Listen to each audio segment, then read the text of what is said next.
It's so weird, and I'm going to edit this part out, that when I start this, typically it takes away my background. So you got a little behind the scenes view, and I don't know why it does that. It's very odd, but oh well. Okay, so I'm going to give us a count in 3, 2, 1.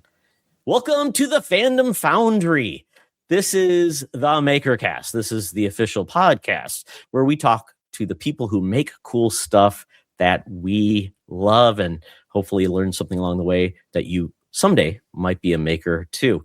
So today, I am one of your hosts. I always forget to introduce myself. I'm Todd Oxter, one of your hosts, joined by Jedi Sean Nias along for the journey. How are you doing, Sean? Doing well. Really excited to talk about this because arcade gaming is one of my favorite passions from my youth. Really excited to talk to Matt. Yep, and we've got a great guest to do that about. So if you're watching on screen, you already saw him on screen with his name. But if you're listening, we are joined tonight by Matthew Coulsey. He goes by Matt. And he is, I've got to get this right, the Chief Amazement Officer at Retro Replay Arcades. That's right. Matt, thank you so much for joining. Well, thanks for having me. Amazing. I think you do something that a lot of us would love to do professionally. We lack the skills, all these other things to do it, and the talent. And that's why I'm so excited to having you on. And I'll just say, an aside would be how I met you. I think it's just a fun way to start this. I was selling it was an at arcade basically system where it's basically two joysticks. Arcade tank stick. Yeah. There you go. And it comes with like a little puck that has games in it. You can do other things. And that was kind of my first entry to say, I'm going to build an arcade system. So, and you probably have heard the story before. People try and it doesn't live up to what they really want. Right. So I had my first one, which was at arcade. And then I had I'm like, okay, well, that didn't work. Well, I got a tank stick, which is still pretty cool, pretty hefty. It didn't work exactly, didn't have everything I wanted, and then I got a new one. Yeah. And then I put it on Facebook Marketplace, and Matt knew exactly what he was looking at, said, no problem, I'll be there. You drove a long distance, and we were talking. I'm like, well, what are you going to do with this thing? Do you know? Because some people, like, I don't think they know, so it's like, oh boy, I hope you like this. And then you're like, nope, I build these things for a living. Like, holy cow, you need to be in my podcast. So that is kind of the story. Yeah. And you agreed to be on the podcast. So thank you so much for joining us tonight. Well, thanks again for having me. I am really excited about this. I started the business about 7 years ago, and I essentially build custom arcade machines, mainly for home use. So we don't do like quarters or anything like that. We build machines that people will put in their basement, and they can customize. When I say custom, everything can be customized, from the marquee saying their last name to the games that it can play to kind of anything really. We have different models as kind of a base. We've put fish tanks in the bottom of these things. We've done, we've put refrigerators in the bottom of these things. But a lot of people, when they want something, for their house, they want it to play all the games of their youth, and they want it to play correctly and well, and they want it to work well. And we're not really, we're not purists. We use LED screens. We use large subwoofers and speakers, and we just kind of have fun with it. Yeah. So, and I think that's the important part. You run this business, and tell us about your staff. Do you have a staff that you direct, or people that are experts in certain areas? How's that work? Yeah.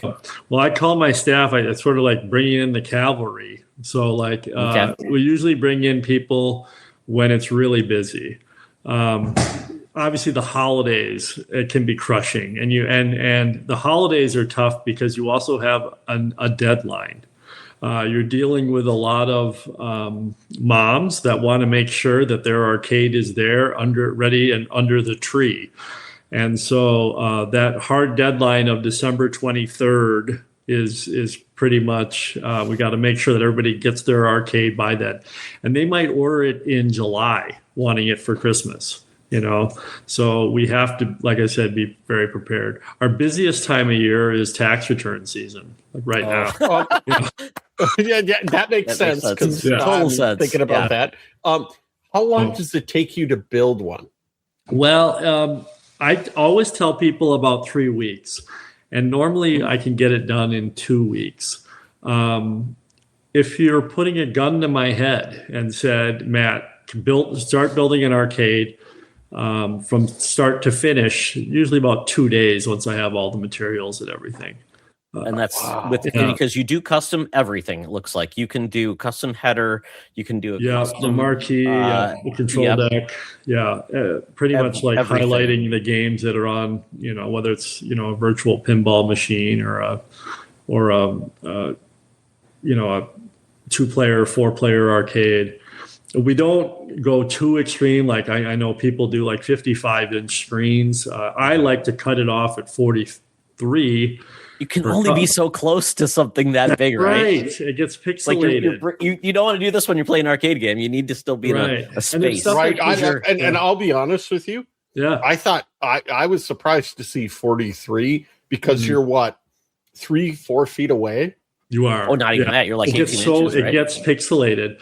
The other issue you have is getting it into someone's basement. Getting it through a walkout door. Walkout doors are only 27 inches wide. Oh. So you have to design something that will fit in basements. I learned that lesson early, and I learned everything the hard way. Everything I learned is the hard way. You restore or fix up an old Golden Tee, and those are huge machines. You get to the person's house, and they don't want it because they can't get it in their basement. It won't even fit through a door. So you have to think about all that stuff and make it so you can take the game somewhat apart, like take the control deck off, for example, get it downstairs, that kind of thing. And I feel like I've been in like that, right? Yeah, and the range you do is a standard 2-player, the wide body, a 4-player ultra wide arcade. So that's going, a little bit different, where it's like probably leaning into the wider but shorter. And then you have the modern arcade. You have a digital pinball, which is really cool because it's obviously another screen in the bed that is doing all the fun stuff versus actually real pinball. You have a cocktail. You do cocktail tables, it looks like. We do, and that's like custom. We'll do like every once in a while there'll be someone that wants like just the pedal stool or just an arcade that they can put on a counter, or they have the amount of people that are putting bars in their houses or entertainment spaces for the neighborhood in their houses, and they just have a small corner that they want to put something small in. A lot of our work is, in fact, I bought that tank stick because of a custom build that we're doing with it, So you could probably put it in and then, or that's right. Right. I will say the only complaint I have about your website is I want to click on all these and make them really big because I want to see all the parts of it. So that's just, get your webmaster on it and then do it for me. Also make Todd it requested it. Yeah. Because there's so many details that I want to see all the details. So, and these are amazing. Yeah. There's the tabletop where you basically just put the arcade. There might be counter. There's a gallery on that website somewhere. I should know it. I built the website, but there should be like a gallery. Let's see here. If you go down just a second, right here. Go up just a little bit. I want to see if there's these red buttons. Is there a gallery there? Game lists there. No. Arcade models. No. Recent projects. Okay, let's go into that. So I know this is amazing to people like navigating a website, but I think it's kind of cool because then you click on that. So click on one of those right there, and that'll be big. There we go. That's what I'm talking about. You can see like the cast of characters, the way it wraps around. And you've got like the light up background. I guess you'd call it the gallery view, or I know there's real names for these things. So the marquee, amazing. Yeah, so that's marquee, like on the top of and that'll have like a light just like it did in the 80s. Yep. you know. Yep. So yeah. It's pretty amazing. So here's the ultra wide. Yeah. And this is 4-player, but it's not angled. It's just all straight across, right? That's right. I wanted it to be like those old Konami cabinets that like Turtles is part of. You know, have that retro kind of look. Yeah, there's one that looks like the Turtles. And there we go for those Minnesota fans. Look at that. All the fandom of Minnesota all in one. And why would anybody torture themselves with seeing all those sports teams that we basically love them, but man, they hate us. It's hard. It's hard to be a Twins fan these days. And there we go. The man cave with the speakers and that's an old SNES. Yep. That's amazing. And then we've got like more of the just everything combined in this. It looks amazing. And is that to someone requested like they want a cavalcade of characters, or you just said, hey, I'm going to make you like the mashup? Yeah, system. Both comes both ways. I have some customers that will spend a week, you know, going back and forth with me on the artwork and literally picking what characters that they want to highlight or whatever. That's all of the builds are pretty much one-time builds. We don't like copy a build over again. If somebody says I want that exact same arcade, I always change it a little bit, especially because if you look at the marquees, a lot of them will say Johnson Family Arcade or that's awesome. or whatever they want, you know. Some people will just put like retro arcade on it or whatever, but just making it so it's the one-time custom thing that they can put in their basement or their game room or whatever, and just have fun. Arcade. That's somebody's family. Looks like that's a mix of retro, some fun comic book things, and so everybody who's watching this, please, I would say watch this versus listen, because seeing is believing, and these are an amazing just what you've done. Even Upper Deck, wow, going with basically more of a sports theme. That's pretty amazing. Yeah. So Matt, just looking at your builds, clearly the build quality is there. Can you tell us about what when you started building them? What was your goal in mind? Because this brings me back to my days of going to the arcade and enjoying gaming at the arcade. What was your goal behind building this? Because I'll tell you right now, I'm going to get one. There you go. See, that's even better right there, Matt. You got a sale. So, I mean, so you won today. Yeah. There you go. So when you look at the arcades themselves, like when you see an old Pac-Man machine, it's amazing that machine now was made in the 1980s. So it's like 45 years old, right? So I started by looking at like what materials did they use back then that lasted, you know? We're so used to like throwaway furniture and throwaway everything's throwaway. I'm thinking like arcade one-ups, you know, they're very thin and they're small. That what's really cheap, board and yes. So when I look at like an old pinball machine that's literally made out of plywood, you know, MDF is a big thing that was used in the 1980s. Sorry, my dog is the loudest drinker in the world. There we go. No, that's okay. Don't worry, I have 3. It's all good. So we're animal lovers here. Sure. Yeah. So I looked at like, I want to build them the same way. You know, remember the T molding or the plastic molding on the side. I want it to have the T molding. I want the light to be a single light, well, just like it was behind the plexiglass. So we use a translucent material behind the plexiglass to make that light shine bright. It's hard to pick up in pictures or cameras, but when you're around the arcade and you see it, it reminds you of the 1980s, you know. Oh, and that's an aesthetic, right? The sounds of an arcade, the lights were always dimmed. You know, that neon element was always part of the aesthetic that made you feel like you're a kid. You were at a club, like you were at someplace cool. and dangerous. growing. Yeah. And it was always fun. Yes. Yeah, absolutely. So when I set out to do it, part of the first thing is you want to do quality materials, and that goes for the buttons and the sticks and everything else as well.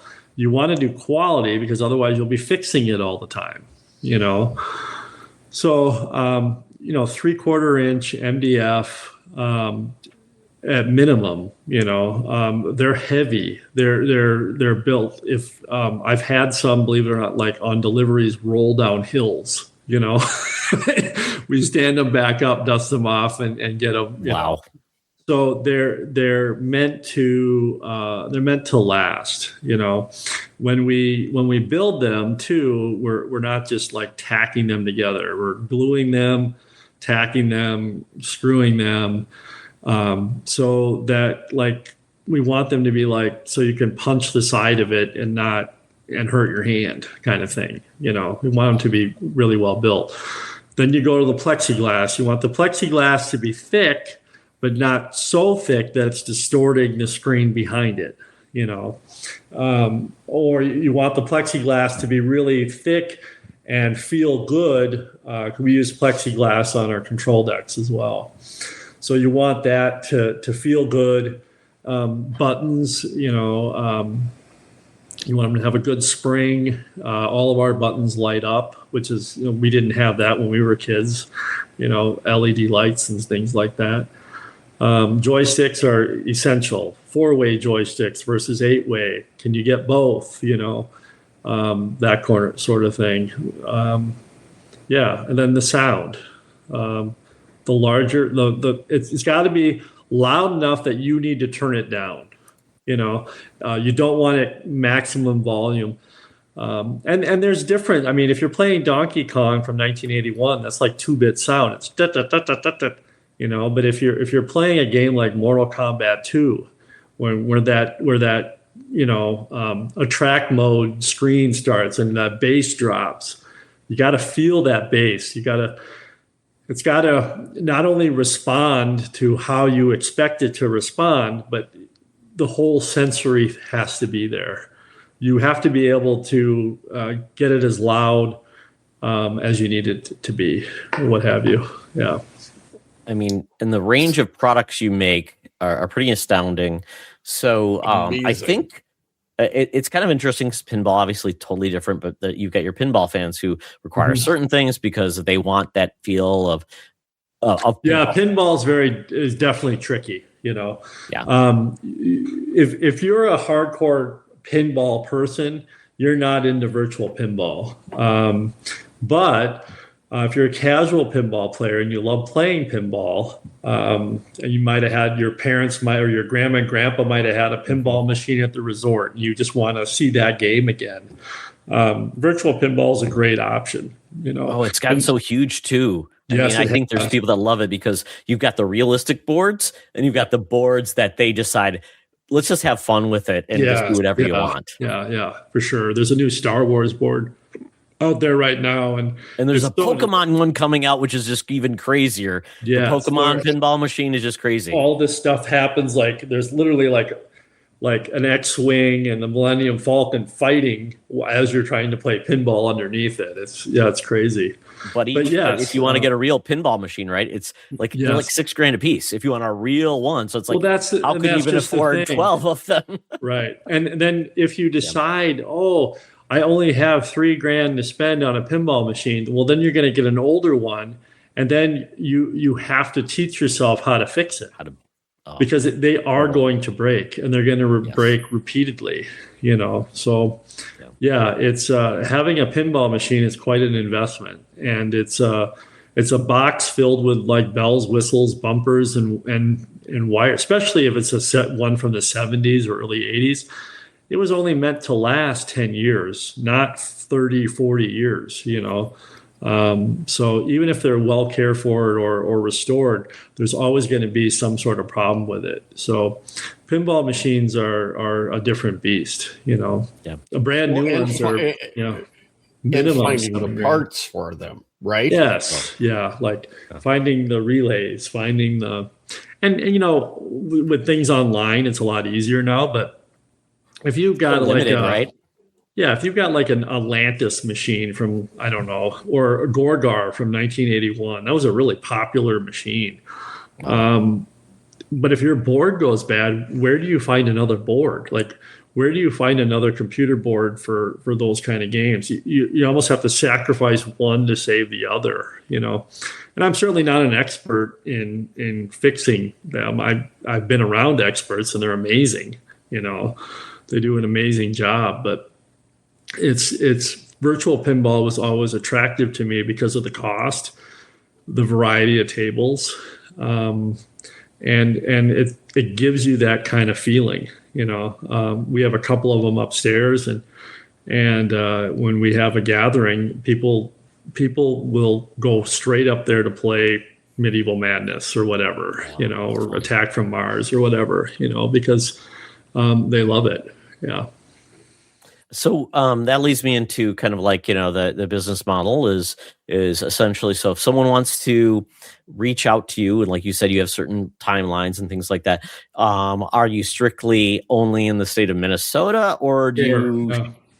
So we have shipped them. Yeah. I don't like doing that, sure. But yes, we do. Is a crate involved, I assume? Yes, we have to crate them up, and it adds to the extra cost. We have fans, Chicago is a popular spot so sometimes if we get enough orders, we can kind of group them together and deliver. I personally like to deliver because then I can set it. I don't get any phone call that you accidentally dropped it down the stairs or anything. But I can go there, I can place it, and I can go over it with you in detail, especially if you've got light guns that you have to learn how to calibrate, all this kind of stuff. I would much rather be confident that you know how to use it, and pick the games, figure out your favorite lists, all that kind of stuff, than just ship it off and cross my fingers, if that makes sense. We have shipped them. We do ship the white glove delivery, as they would say, that you pay more for because you're like, we know you have problems when you get this in. But yeah, usually, because I'm in southern Minnesota, we can go Des Moines, Sioux Falls, Eau Claire, Minneapolis, St. Paul, Duluth, Moorhead, things like that. So there's plenty of potential customers around here too. Yeah. And if obviously people are like, well, I live in California, do you have like a network of other people doing something similar to you, like that you could recommend? I don't. Or maybe? I don't. Okay. I generally, and I've had people drive. Omaha had a guy drive up last week from Omaha to put it in the back of his minivan and take off again. So that's. I do get some of that.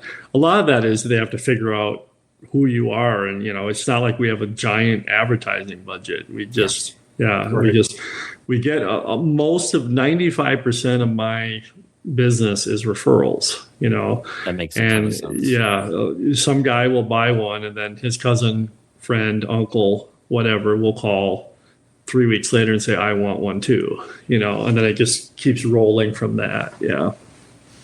Yeah. Yeah, go ahead. Can you talk about your catalog and then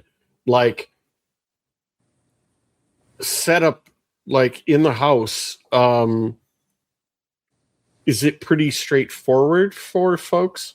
Because it sounds like it's built and then you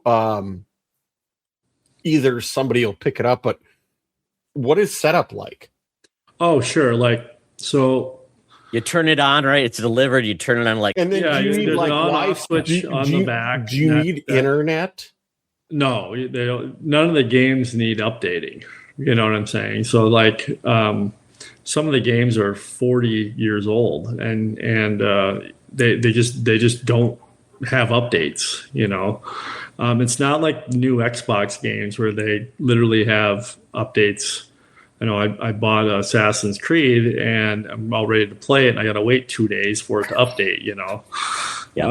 Drives you nuts. But no, the setup, there's an on-off switch. A lot of people ask that. How do you? Is there an on-off switch? I'm like, yeah. We put it in the old days, right? You felt like, is that it? Yeah, I turned it on. yeah. So it turns on, and we have it go on in stages. So like the marquee will come on, the buttons will turn on, the screen will turn on, the computer will turn on. So it's like it all turns on in the exact order. And then when you're all done, you can turn it off, and it shuts itself down. Normally, a lot of the times people will use like an easy way is a Raspberry Pi type board. That's really quick on off. Or people will use like a mini PC running Linux. There's no keyboards. It doesn't like open up to Windows. It opens right up to the games, and you can pick the games by going back and forth using the stick and then entering back using the buttons. I ask you about that, Matt, because what I'm showing right now is one of your builds, and it looks like this is kind of like probably, is this how it's like turns on and then it's like this? You see a system.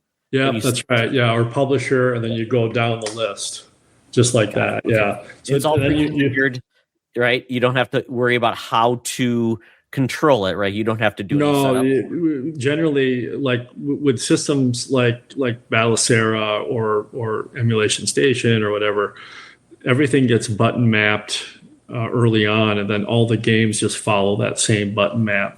There might be some buttons that are off, like Street Fighter 2, for example, has it uses 6 buttons. It'll be I don't know exactly terminology, but there's like a short or a mini punch, medium punch, like fierce. Yep. High kick, low kick, medium. Yep. Yeah, stuff like that. Yep. And then they'll have like same thing with the kicks. Sometimes those buttons, we try to make them so that they're all even, but when you've got thousands of games that you're going through, you want to make sure that they're button mapped the way that they need to be button mapped. And normally we know. I mean, a guy will buy it and say, or it'll be Mortal Kombat or Killer Instinct, So then we'll make sure that those are button mapped to that specific game. And you can change the buttons, the way they perform per game. Sure. If you really want to. But we generally try to keep it pretty simple, and most games don't use that many buttons, to be honest. Right. Yeah. No. Mario is A and B. Right. And most fighting games, I think they go to 6, maybe. Mortal Kombat, I think, was 4. Right.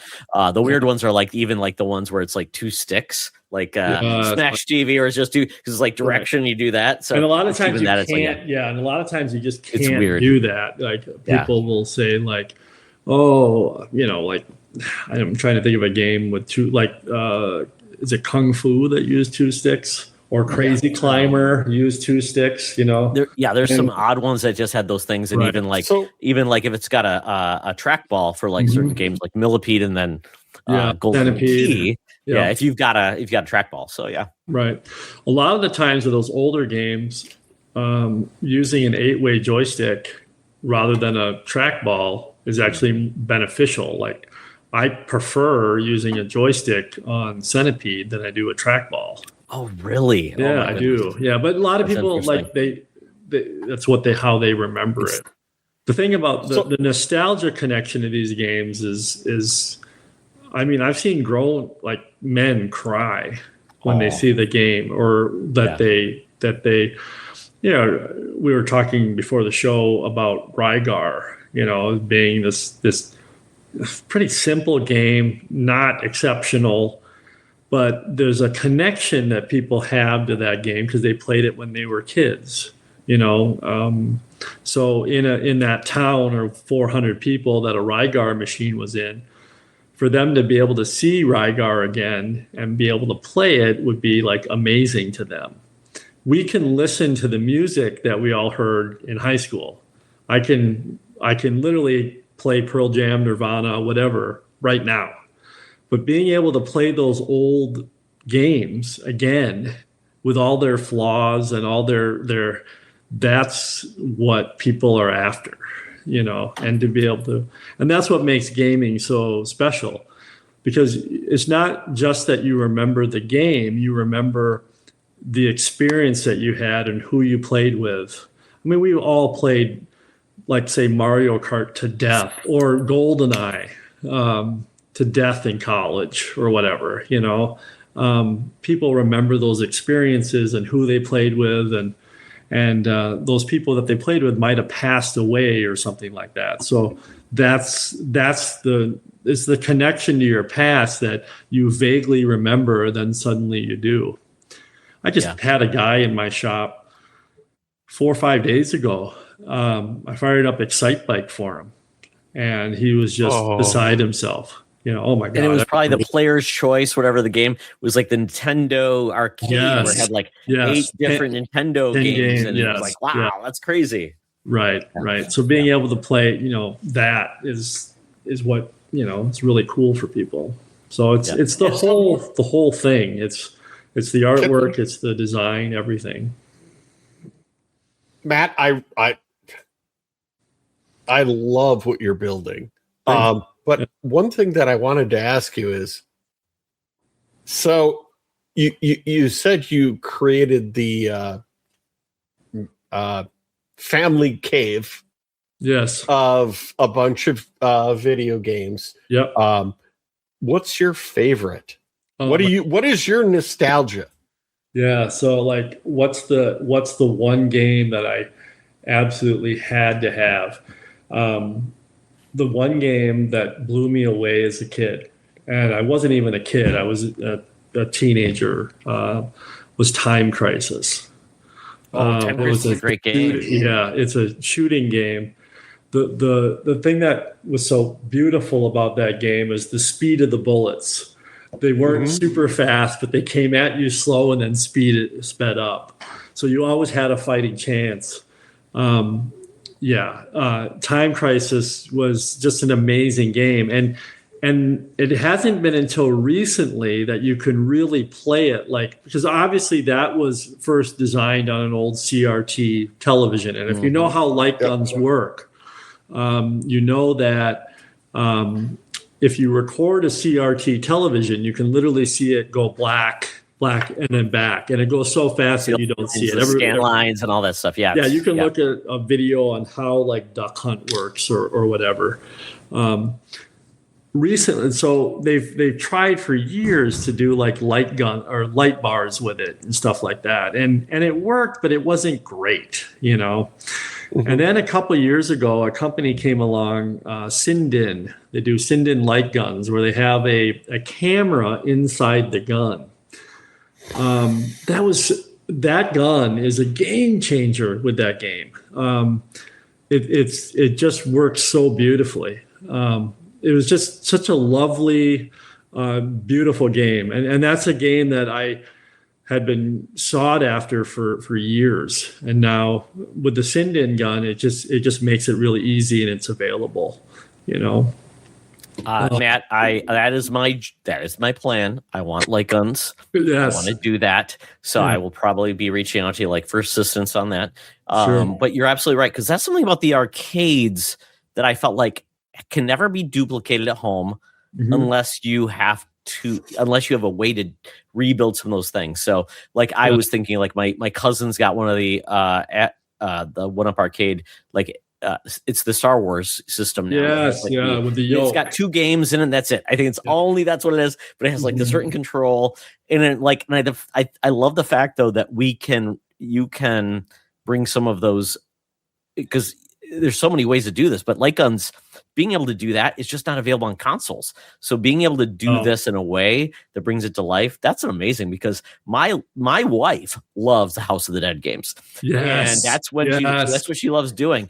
Everything else, I'm like, she says, when are you getting something I can shoot with a gun? I'm like, I'm working on it. So I think that's part of it. So why Dave and Buster's is so cool these days, because you can still do that with friends, because it's all those cool experiences that you can't do with consoles that people just love.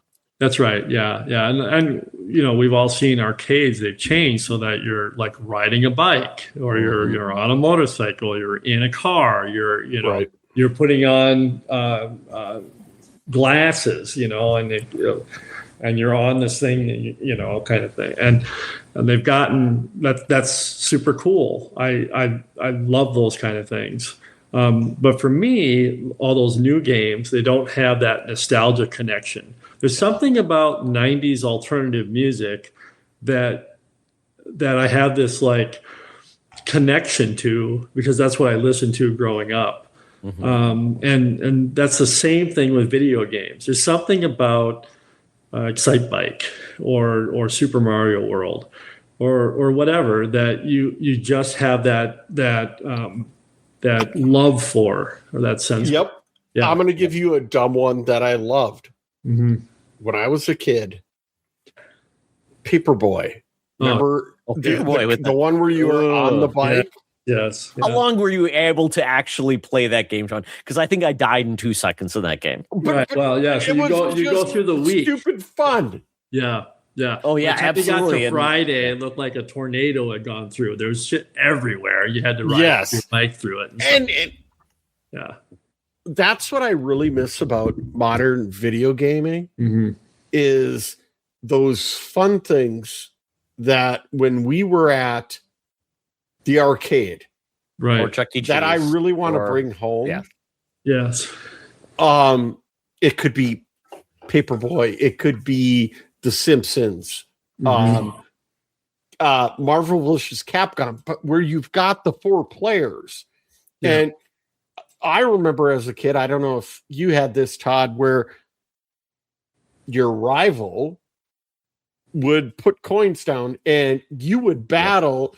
Because I played basketball, it wasn't uncommon for us to have the rival on the other side doing Marvel versus Capcom with us. Mm-hmm. Yep. Yeah. That's the part that I really enjoy about these consoles or technically arcades, sorry. Yeah. Where you can bring that fun back, where, like I said, I want to bring my kids home here to be the place to play. Yes. Where they've got that. And the classic, I'm sorry, but the classic video games are so much fun for 4 players. Yes. It's pretty basic, and that's why they work, right? It's like easy to understand and hard to master, or difficult to master. So basically you can continue to play and get better at it. Yes. I even think of like Dragon's Lair. I remember when that came out, that was like a showstopper. Awesome. I'm like, is this even real? Yeah. And you realize right. it was kind of like a click right at the right button, but nobody got it. And we had so many dollars wasted. So I'm going to ask a dumb question, Matt. Has anybody asked, like, can you really put a coin slot in there? And all the time, and you can't, because a lot of the games aren't quarter based, and just could you fake it though? Yeah, you put a coin slot, sure. Why not? Makes a noise, Somebody says, can you put a coin slot in it? We can put an actual coin slot, but we don't. You can't hook it up. What people don't realize is that if early on, we would buy ELF. They're called ELF systems from Amazon. They'd have like 600, 800 games on them or whatever. And you could hook them up. The hookup is called JAMA, and you can put a coin in it. And the thing is people would say, oh, it's great. I can charge my grandkids. Ha, ha, ha, ha, ha. It's a pain in the butt. And so you're putting coins in. Like, think about how many coins it takes to play a game of Turtles. It's like $10 worth of quarters, because you're just constantly. If you're good. Yeah. You keep putting them in. Yeah. And then what they would do is they'd open it up and they'd start flicking the door, flicking it to turn. And what would happen is that they break it. Yeah. So normally what you do is, in order to you just have a coin button. And they'd hit the coin button, coin yourself up, and then go ahead and play. I think it's more to trick them rather than actually give them credit. It's almost like grandma could say, yeah, you got to put a coin in, it makes a noise. And it's like, I did it and I couldn't get more continues. And she, okay, well, game's over. Yeah. And it's like, it almost becomes like a trick versus actually people doing it. That's right. Yeah. Because nobody's going to make money off if you're paying a quarter at a time. Because, what's a quarter even worth these days? It always surprised me. It always surprised me how long it took the companies to realize that you would put another quarter in if you'd already put one in just to continue. Like Donkey Kong, you can't really play. Oh, sorry. Donkey Kong, you can't really play, or continue, I should say. You have to be, if you're a really good Donkey Kong player, you play like 15 minutes and then you're done, which is kind of, on a side note, that's what makes these games great too. Because we all have work lives and because we all have stuff, going on, putting 40 hours into a game is insane. We can't always do it. Although I sometimes manage to over the course of a few months.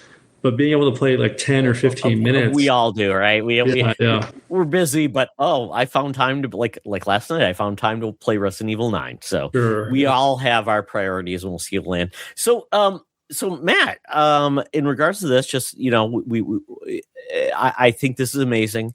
You have a service. Obviously, there's limitations to get this arcade systems out to other people outside of a certain region, but obviously we're going to talk more about how they can, if they have questions, they can contact you. But obviously we've got your website, we've shown it, so hopefully people are excited about that. So we're going to dig a little deeper into like more of Matt the person, kind of like how this came to life. So first of all, let's just delve into your own geeky origin story, kind of like, what was young Matt like as a child? Where did he grow up? What was kind of like the environment that kind of led you to like, I want to do something like this? So tell us your quick elevator pitch, right? Yeah, you're never in fifth grade saying, I want to build arcade machines, I grew up in Faribault, Minnesota, which is about 45 minutes south of the Twin Cities on 35W.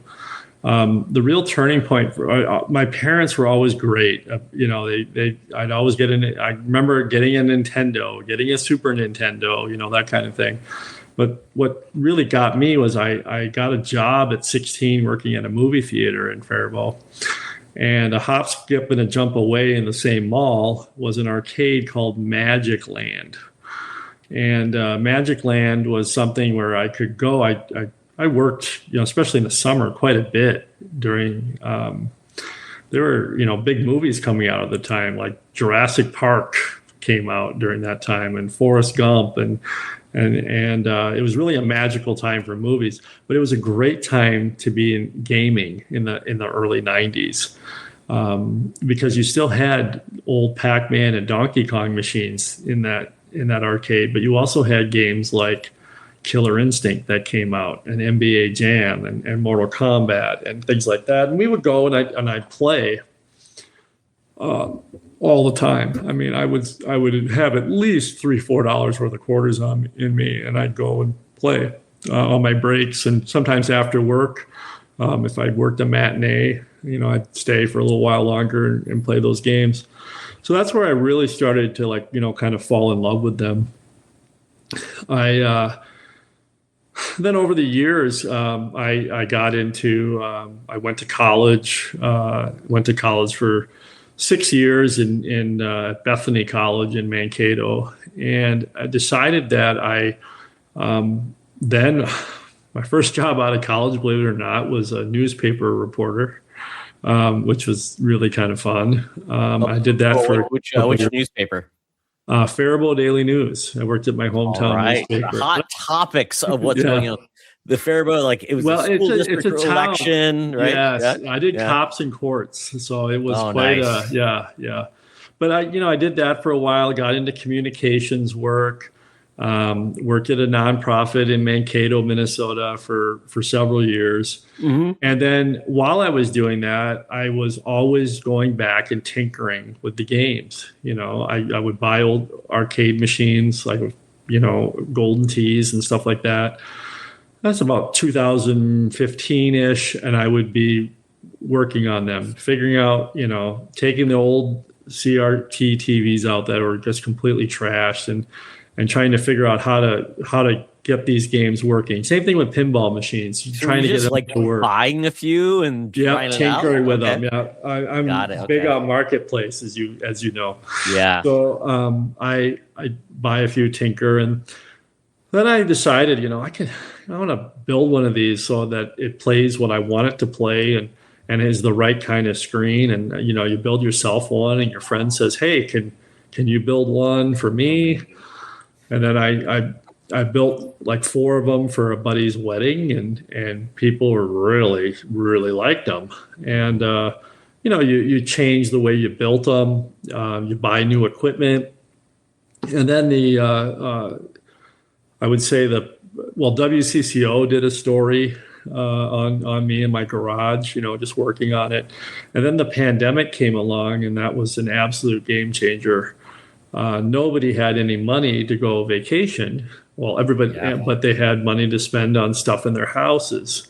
And one of the trends that I saw, and this is probably pre-pandemic, but it definitely accelerated during the pandemic, was the thing that you guys were talking about, with creating a game room or a space in your own house, creating a bar, the neighborhood bars. I would go into people's basements with an arcade, and they would have essentially like a commercial kitchen down there, like and rows of pinball machines, and you'd be like, what? It's people, having these spaces so that they can invite their friends and their family over to play, and that everybody wants an arcade in those spaces. And that's what helped, grow the business. I started out working with my father. Then a couple of friends would help me out. And before I knew it, I was busy enough to just do it all the time. The nonprofit that I was working for in Mankato shut down because of the pandemic. So it's just something I tried, and I've had fun with it ever since. It keeps me busy, and I love the fact that I don't have a boss. And if I don't like somebody, I can just say, okay, I'll just go on to the next person that wants something. I don't have to work with everybody that comes to you and demanding things. So and I try to build stuff that works and that people really want, because that's where you get the referrals, and then you stay busy enough. But the materials that we use, I had to build a shed, or a shop. I love my commute. I get up and I just walk out there and I work, and it's fun. I get some neighborhood visitors, to come and play some games, and I'm always just kind of tinkering. I love custom builds. That's my favorite.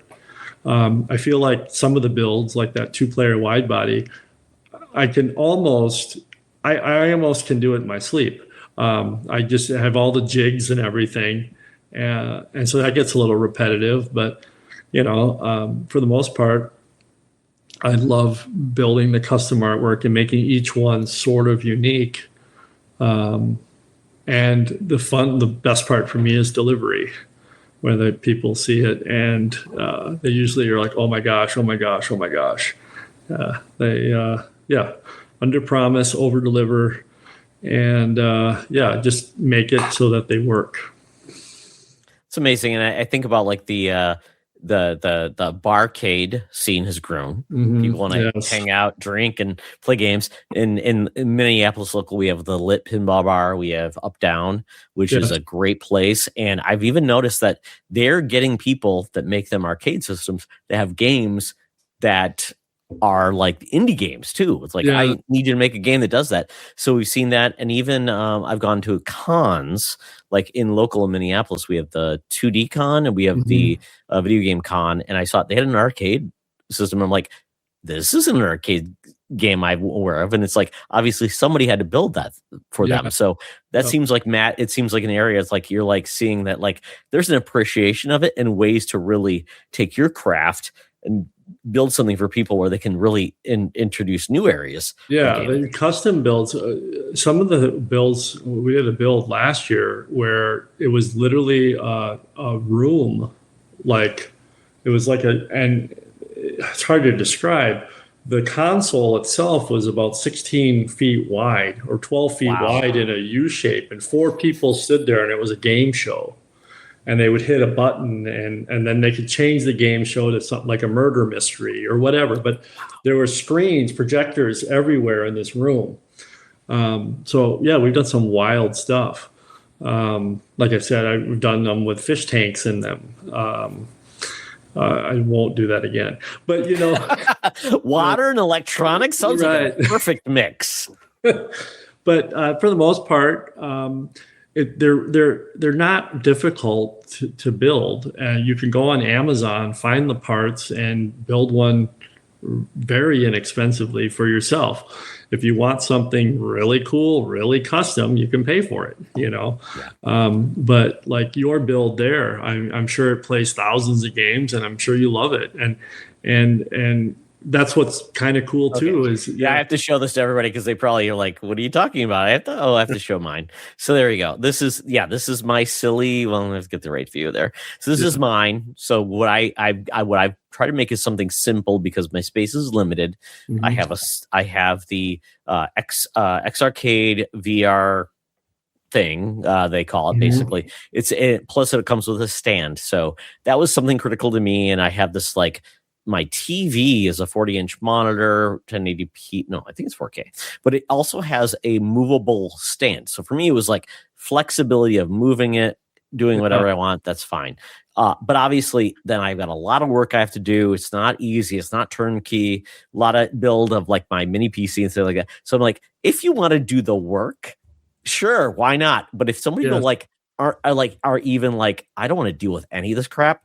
This is, I think, where people will be like, there's a better way to do it, and it's with people like you, because I think Matt, because they're like, if you like to tinker, you like to do all this fun stuff, great. But if you don't, and you want a very painless experience, that's where I'm like, this is why we get people. It's like home improvement, right?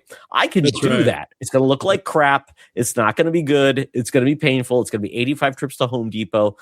Finally get it done. I'm like, the wife looks at like, really? Yes. Yeah. Exactly. So it becomes like, yes, you can, but is it worth your time, effort, energy? Sure. And it probably still will not deliver the experience that you probably are envisioning in your brain. So I think that's where you bring the value, the experience. Like you said, you can do this in 2 days. Like everybody else, it's 18 weeks of maybe you get this right, it's wrong. You try it out, it doesn't deliver. It's not as clean. It's not as good looking. So I think people need to realize where their skill set ends and where they're but it's getting it's getting easier and easier and easier to do. And I encourage it, because if you don't want to, if you don't want to spend thousands of dollars or whatever, you can still be able to access and play these old games and have a ton of fun.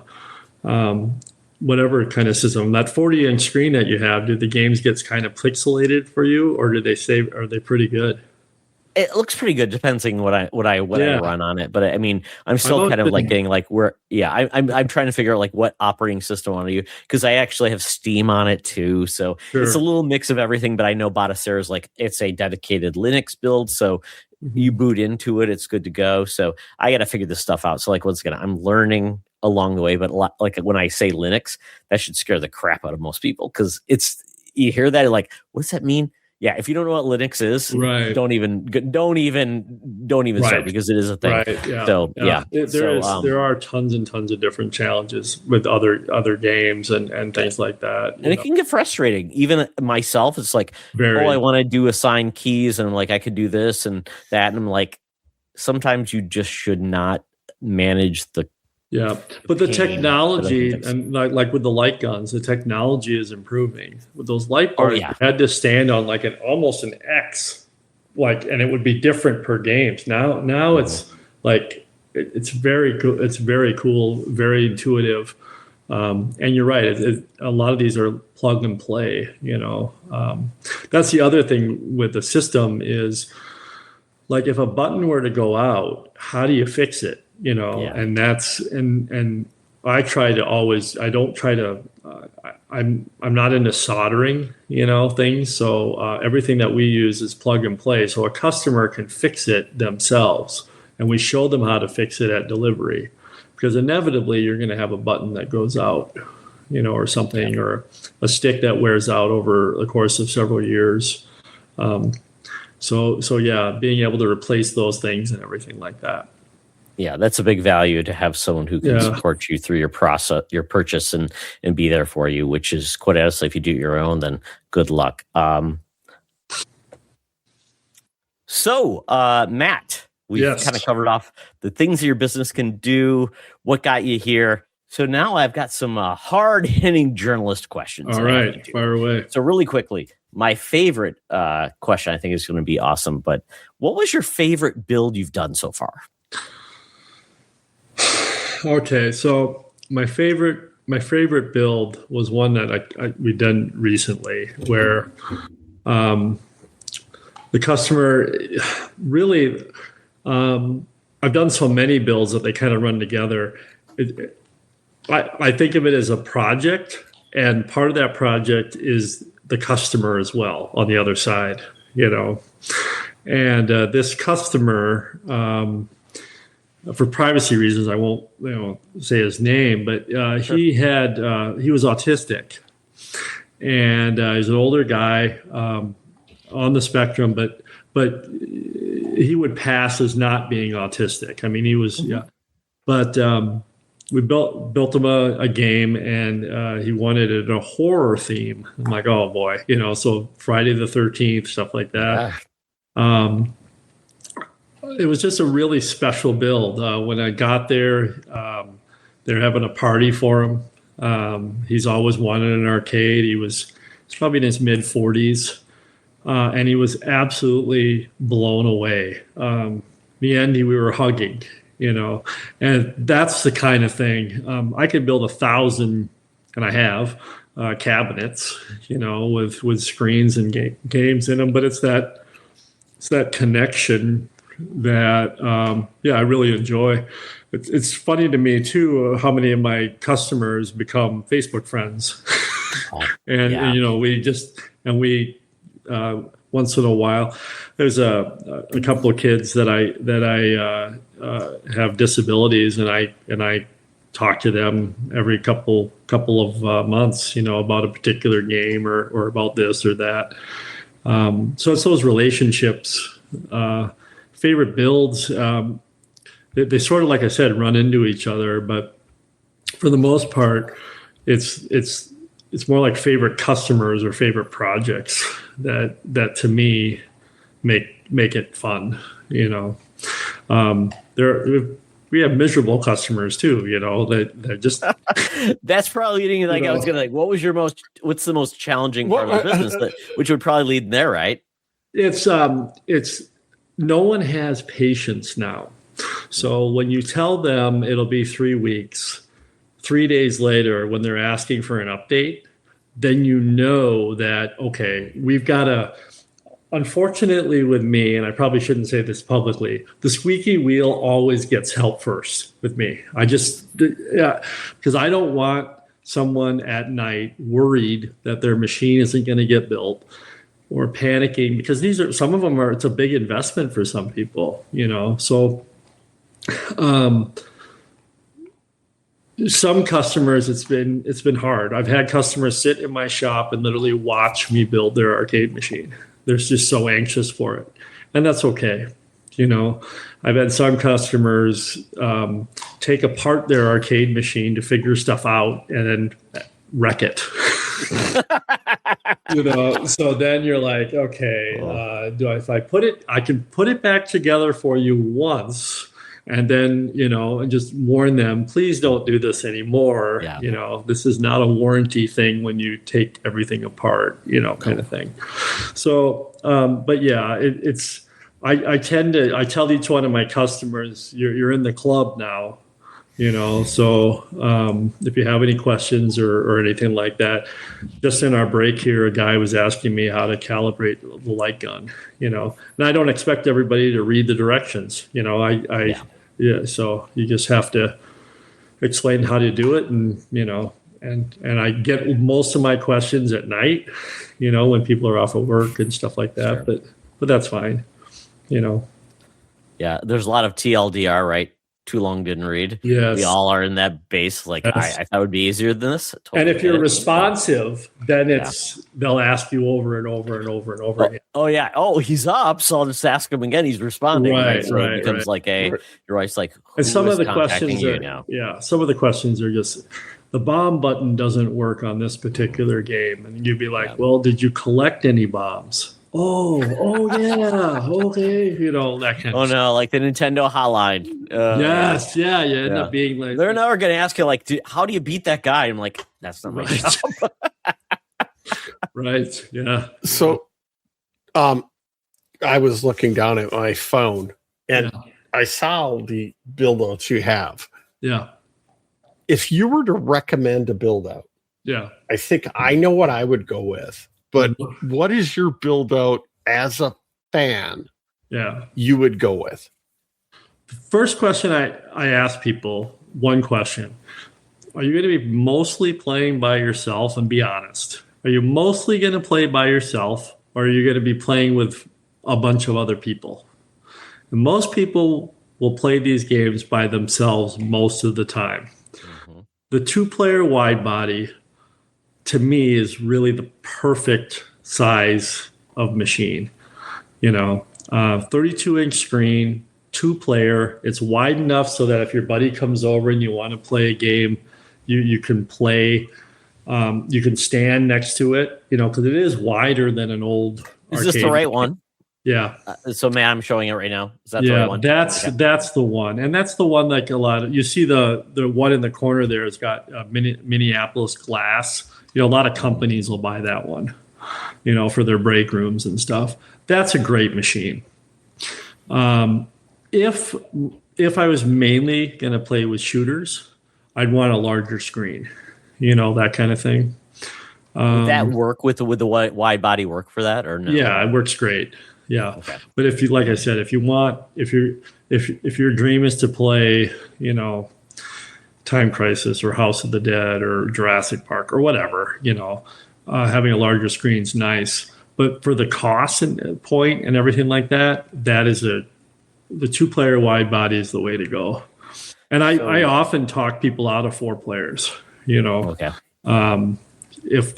But it's hard to beat 4-player Mario Kart or 4-player James Bond, GoldenEye, or 4-player Super Smash Brothers. Some people. So is that the modern arcade?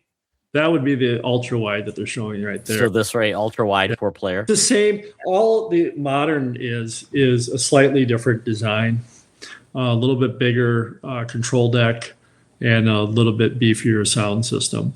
That's about it. And then what does the total package bring? Total package is everything. So what I do with that one is we give you every one of our accessories and the best computer, everything the full light guns, which I think it's interesting because the light guns are included in this. So it's like you're good to go to play Time Crisis, like those games you talked about, right?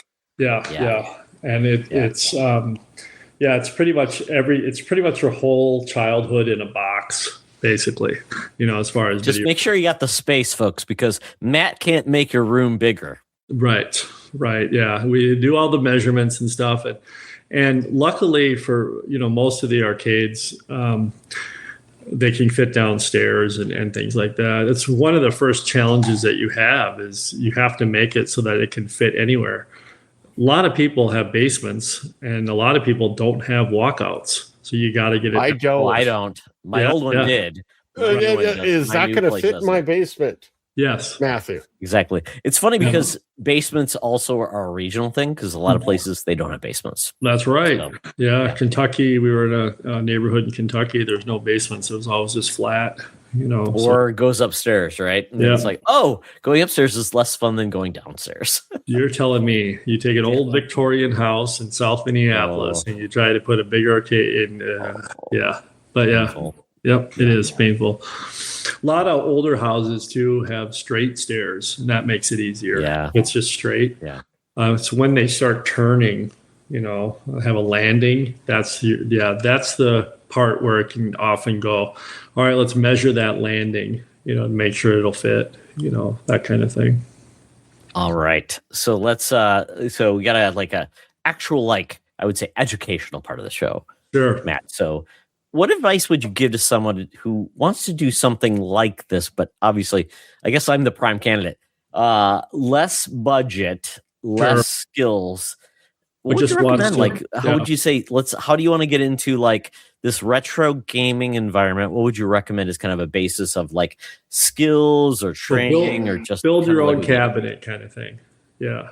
Or even not even a cabinet. Maybe it's I just want a way to play retro games with a cool controller, with joysticks and things like that. Is there a way to get there? Yeah, I mean, you can start. If you just want something cheap and easy, you can go to Amazon.com. You can get a 2-player combination joystick, with 6 players or 8 buttons, and it's got maybe 2,000. A Pandora box is what they call it. Maybe 1,000 games on it or whatever. That's a great way to start. So hook it up to your own TV, right? Or your own monitor. Yep. Or whatever. Hook it up to your own TV. The sound goes through the HDMI cord.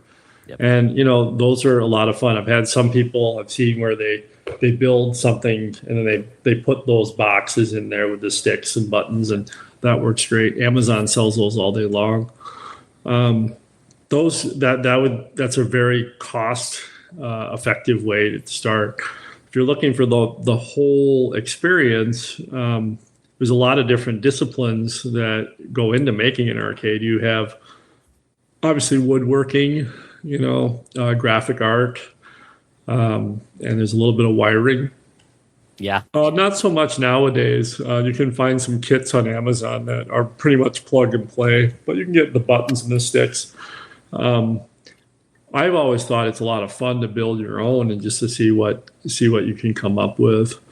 A lot of the times we're asked to come in halfway through, I wasted a lot of time, a lot of wood, and a lot of things, and it's not coming together. It's not something you can do one day. When we build ours, we're using a CNC machine to cut them out, cut out the shapes and stuff.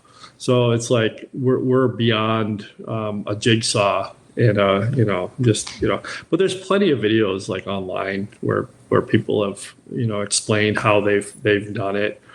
And I think that's cool. It's cool. Sometimes people find an old cabinet and they try to retrofit it. The big problem you have there is finding the right screen size, because they were always square. Now they're rectangle. So it doesn't work quite right, it doesn't look seamless, but if you could find an older LCD screen or whatever that's square, that can look pretty good. But yeah.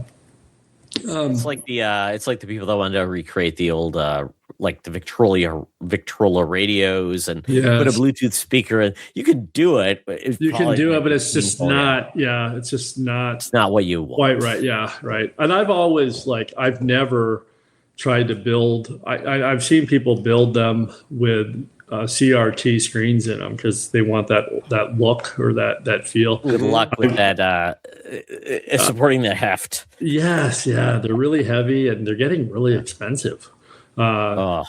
People would give them away at garage sales and stuff years ago. Now they just don't make them anymore. So there's only a few people that do have them, hoard them, so that they can keep fixing their games, so to speak, keep their games going. Yeah. Those old games take a lot of work. Oh yeah. And it's like kind of like it's expectations, right? And then it's like realization. Then it's like, what am I okay with? And kind of like that's so sometimes we have to like have a confessional to a professional, as I would say. And there we get to there. Right. What's good enough and what do you want to deliver for your dream to deliver? So I would say Matt is a person that can make your dreams come true when your spouse is saying that project is taking too long. Right. You've screwed up too much. You've wasted too much money and it's not coming together. And hey, holy cow, I just want to spend time with you. So let's make it happen. So that's where I would say that go to the professionals, because sometimes your own work is fine, but your time and it's a time definitely thing. In your sanity, right? So your sanity too is like, what the heck am I doing wrong? And especially if you're a business owner, you're better off going out there making more money and then buying it rather than trying to do it yourself.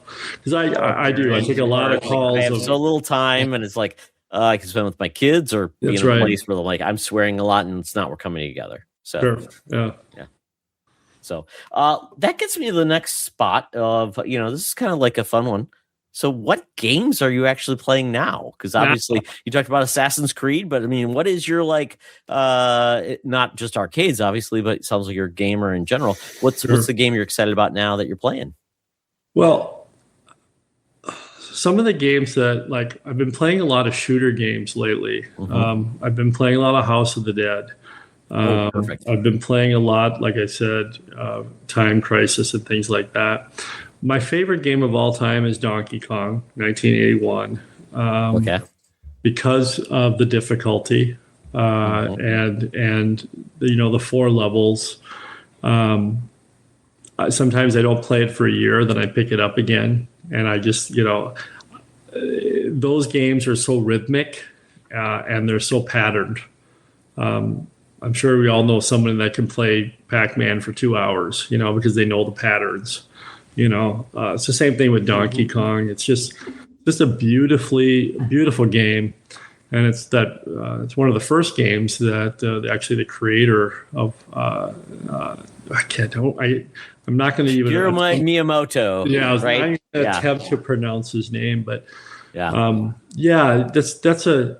one of a game that I've been playing recently again.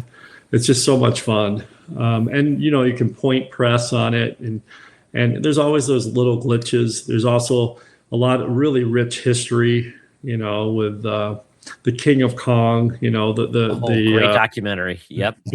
Billy Mitchell and all the controversy about that man with the USA tie and the hot sauces. Yes. Yep. I've been playing a lot of Killer Instinct 2, putting combos together, things like that.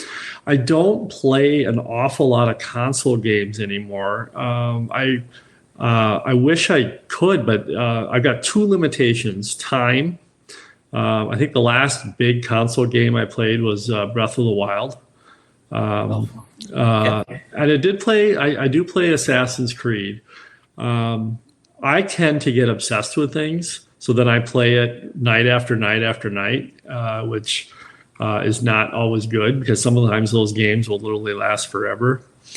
And I always have to, with like the Xbox or the PlayStation, I always use a stick and buttons when I play. I don't use a controller. So I'm sort of limited on what I can and can't do because a controller obviously has a lot more buttons.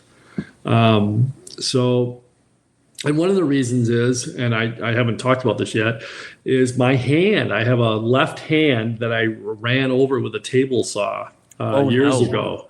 And so that stopped me. It's one of the other reasons I went more into the arcade gaming, was that I could use a stick and buttons, but the tactile, so I have a thumb that's, I don't know if you can see it very well. Oh, yeah. I have a hand that's really badly damaged. You can see the scar here. Oh, yeah. And so it makes the buttons hard to adjust.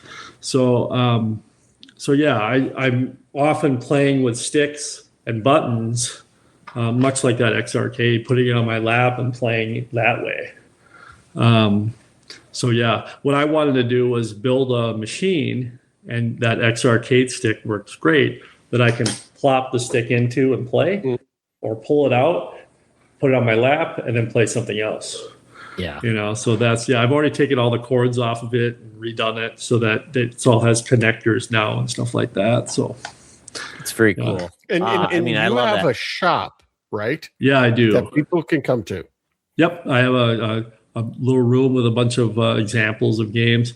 We get visitors from all over. They come. Sounds like Sean and I need to do a road trip. We are coming. Yeah. I like going to like rural spots in Minnesota. We just in Anoka, found some really cool places. So it's definitely worth a road trip to see people. I mean, I'm going to go to the Spam Museum one of these days in Minnesota. It's cool that you have this maker kind of thing, because with the internet now, you can literally, my shop is literally next to a cornfield in the middle, and you can't see neighbors around me. I live out in the country, and it's wonderful. If you go down the road, there's a guy that fixes vintage snowmobile machines, like snowmobiles. Wow. And he's like a world-class, like even the right screw that they had, like everything is OEM factory. And if he can't find the right screw, he makes it. It's just crazy. You got machinists. You've got those people that can have those. Yeah, skills. There's a guy that does. My dad was a machinist at General Motors, so he totally understands like what you need to do to build those things. So, and there's less people making stuff today. Yes, right. And absolutely. That's our grandparents. If you lived in Chicago, everyone knew someone or Detroit, everyone knew someone that worked in the audio industry or worked in Chicago pinball or gaming. It's kind of gone away. So that's why I always encourage people, if they want to attempt building their own, do it. Why not? And if you fail, there's other people to help you. And with the internet today, it's almost impossible not to learn anything, Exactly. And I was just going to share a little bit of my history. So I went to Michigan State University, and why arcades matter to me is because we had Pinball Pete's. Every Wednesday after classes got out, I would go to the comic book shop and I would go to Pinball Pete's. It still exists. Yeah. Michigan State has one. The University of Michigan has one. I don't want to talk about them because I hate the Wolverines. But it's just, I just remember there. They had a pop machine where you would pay 50 cents and they would pour out fountain soda with ice, and I would get that. And then you go over, you get your money to play, and then you go down. It's downstairs. Yes. This is how it looked. It was great. It was all these pinball games, but it wasn't just that. It was all of the cool Tekken. Yes. It was all of the games you could play, and it still exists today. That's awesome. I loved it to pieces. It was part of my fun of could I beat this guy? Could I do that? Obviously, redemption games are part of arcades now, but this is what we're talking about. I mean, this is what it was all about, the fun, and this is college kids just having a fun time. That's Pinball cool. Pete's is in my soul. It's in my heart, so I love arcades.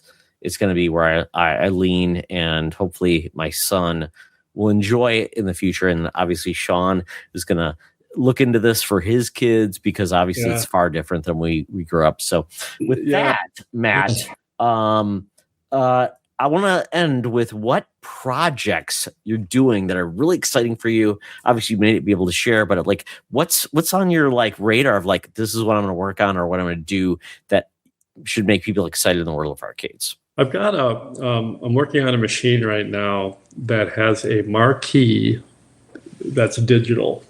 So when you play the game, the original marquee comes up. Oh, wow. It's variable, right? That's right, really cool. right. So you have to stretch it sometimes a little bit, but having that X-Men artwork or 1942 or Centipede, and it just flashes up there like that.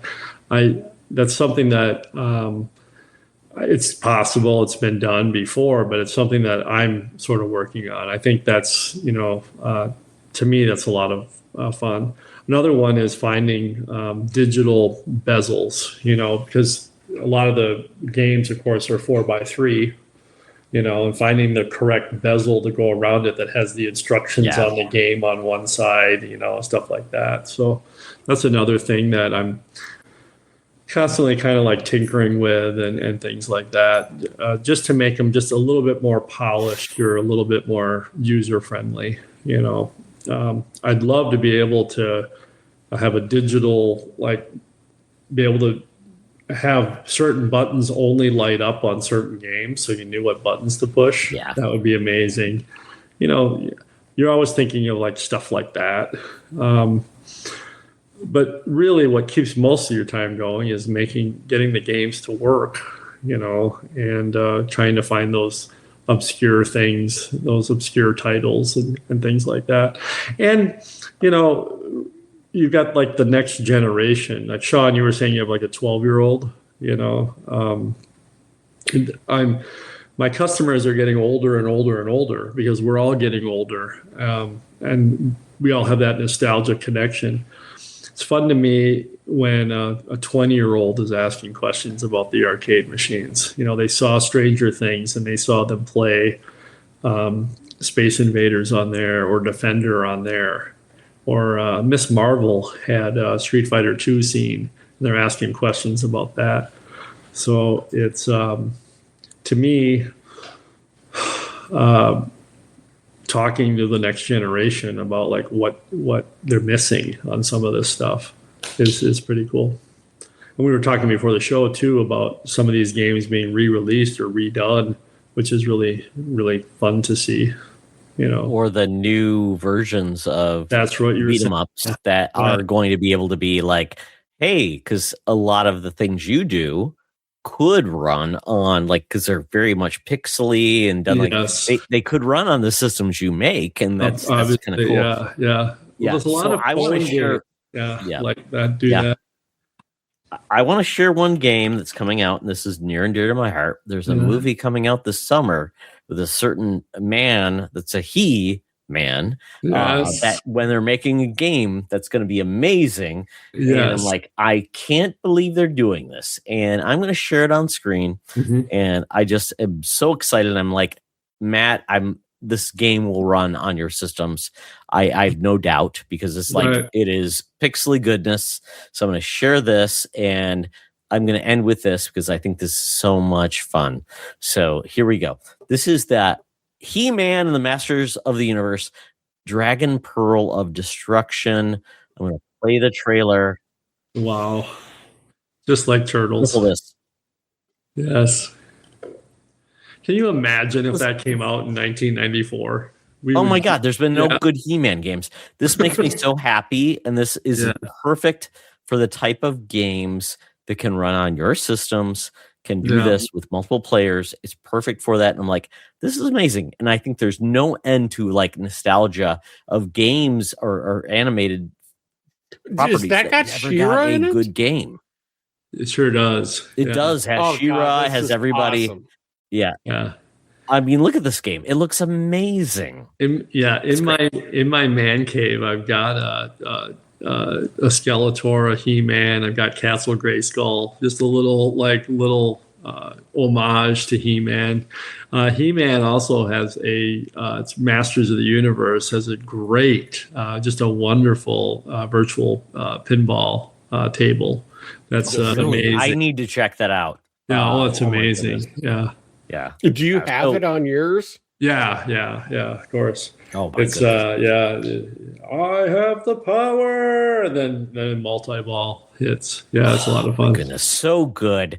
So I mean, I just love this feel of like all these things are coming together, and I think people realize it doesn't have to look like it's ultra realistic to be awesome. And the pixel stuff makes it perfect. And if you want that perfect experience to bring back your nostalgia and also bring it to life for your kids, Matt is your guy, unless you don't live within probably, I would say, a certain amount of distance to where he's at. So, but you know what, if you got a guy in your area and like, hey, talk to Matt, maybe Matt would be like, he could pay for his services and be we'll meet you halfway. Consultancy, Matt. Yeah, as we all know. Well, that is I think this is a perfect time to end our delve into arcade systems. Matt's amazing retro replay arcades business, and kind of like where we lean into our nostalgia. So with that,